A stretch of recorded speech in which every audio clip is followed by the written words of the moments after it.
dito mga kababayan, ayan, oh, may mga plastic cone na yan. Tinanggal na yung loob ng center island. Tapos ito, binaklas na dito. Dito sa part na to, makikita natin yung mga pier, wala nang harang, ano. At asfaltado na yung bahagi na to. Sa kabila, hindi pa. At ito na mga kababayan, nilalagyan nga nila ng wall dito. Inaasintadahan.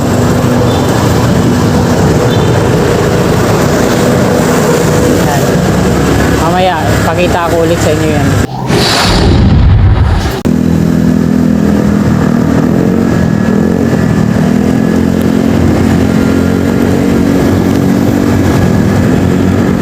Magandang hapon po sa inyong lahat mga kasikap. Welcome po sa panibago na naman nating update. Nandito pa tayo sa may Gate 3 Plaza. Patungo tayo sa NAIA Terminal 3. Kukuha tayo ng update ngayong hapong ito, no? Sa ginagawa nila ang OPRAM. Ito po yung NAIA Rehabilitation. So ito po yung Salis Interchange, Villamor Golf Course sa ating gawing kanan.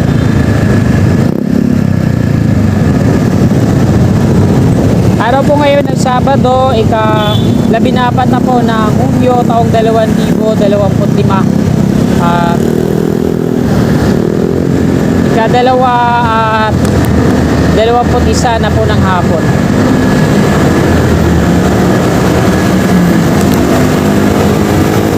Habang patungo tayo sa Villamor Air Base, doon ang next na duty ko, sorry. Update natin dito sa may Salis Road. Excuse me. Nasa ilalim po tayo ng NAIA Expressway. Ito po yung Salis Road. Kaya mula dito mga kababayan, ayan, oh, may mga plastic cone na yan. Tinanggal na yung loob ng center island. Tapos ito, binaklas na dito. Dito sa part na to, makikita natin yung mga pier, wala nang harang, ano. At asfaltado na yung bahagi na to. Sa kabila, hindi pa. Wala na pong mga center island pagdating dito. Kabila na yan, no? Hanggang dun sa may stoplight kanina. Ayan. Napakaliwalas na dito.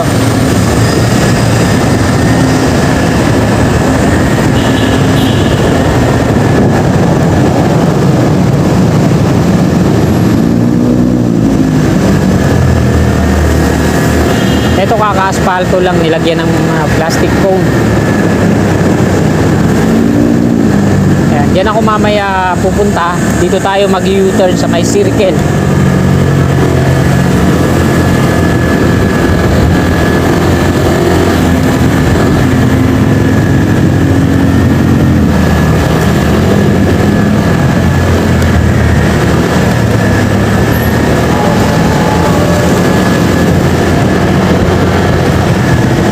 Dito sa OPRAM, matraffic, oh.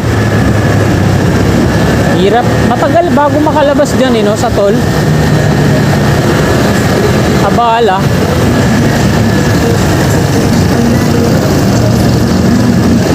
Ayan, ito naman yung Newport City, pakanan.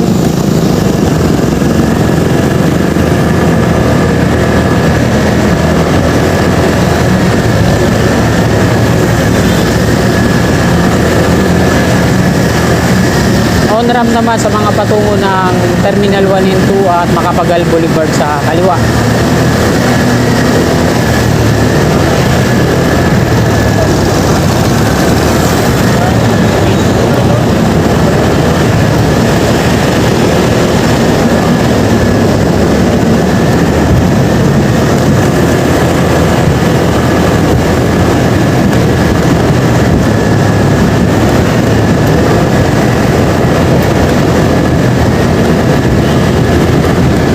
Malapit na po tayo sa ginagawang OPRAM.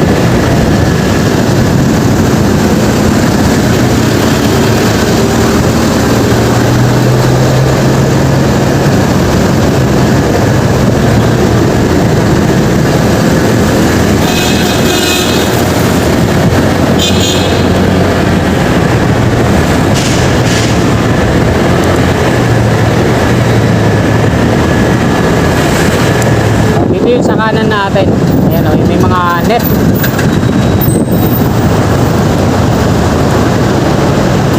So hanggang ngayon di pa rin di pa sila nag-install ng mga girders. Ay mga kababayan, yung latest na update dito sa off-ramp na ginagawa dito mula dito sa NAIA Expressway pababa dito sa Circle.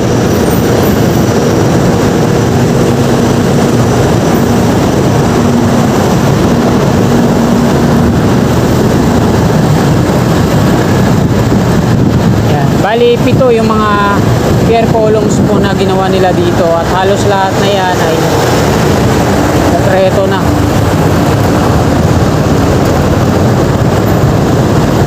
Pero hindi pa sila nag-install ng mga concrete girders o steel girder, kung ano man yung gagamitin dito.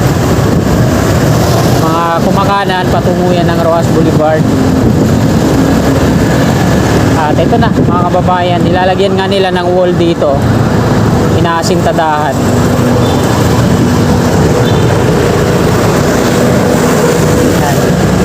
Mamaya pakita ko ulit sa inyo yan.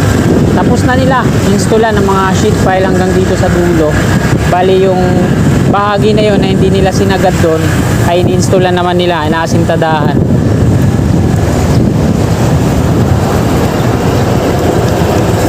So ito mga kababayan, hanggang doon na yun sa taas. Bali mayroon na ring pundasyon nagkabilaan to, tapos pupunuin na lang nila to dito ng ng mga macro GU po. Nandoon sa loob. Ayun yung sasalansan nila diyan para ma-form yung rampa.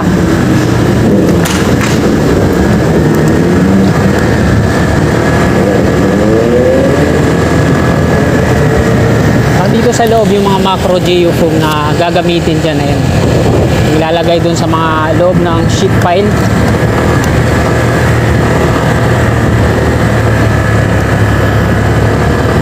Papakita ko ulit dito sa galingan natin.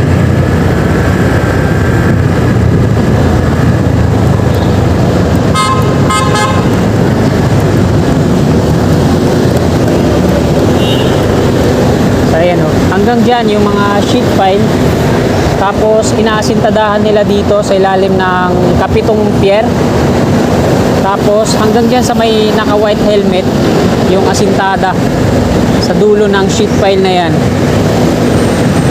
tapos sinarangan na nila yung harap. So, unahin muna nila yung pababang rampa bago nila gawin yung pag-install ng mga kung ano man yung gagamitin, kung concrete girders ba o mga steel girder.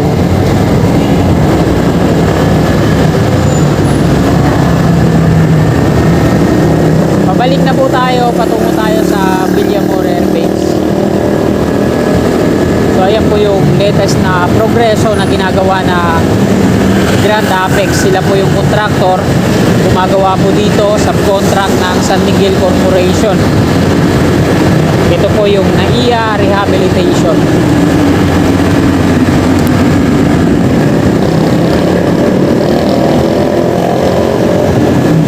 Dito na tayo sa harap ng Ninoy Aquino International Airport. So wala pang senyales sa Metro Manila Subway dito sa gagawin nilang NAIA Terminal 3 station dito sa harap. Ayan, ito lang naman yung parking ng NAIA Terminal 3 na malawak. So dito yun.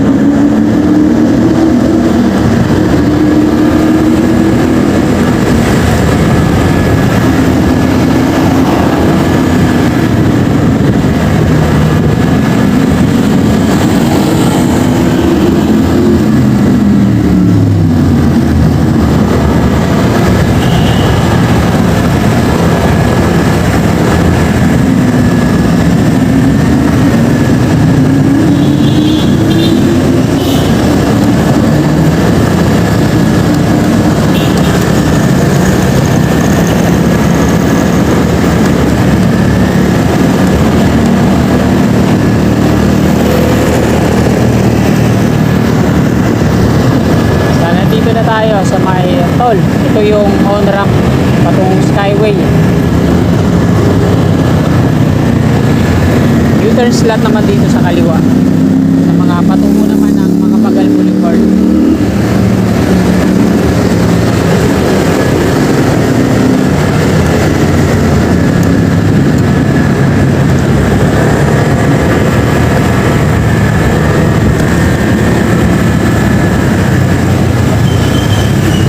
Ito naman yung Aerospace Museum.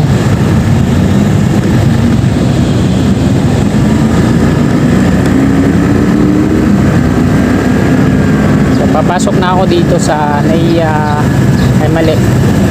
sa Villamor Air Base. So hanggang dito na lang tong video na to mga kababayan, kasi bawal na tayo dito sa loob mag video, baka makumpiska yung aking camera. So hanggang dito na lang, magandang tanghali po, magandang hapon, God bless.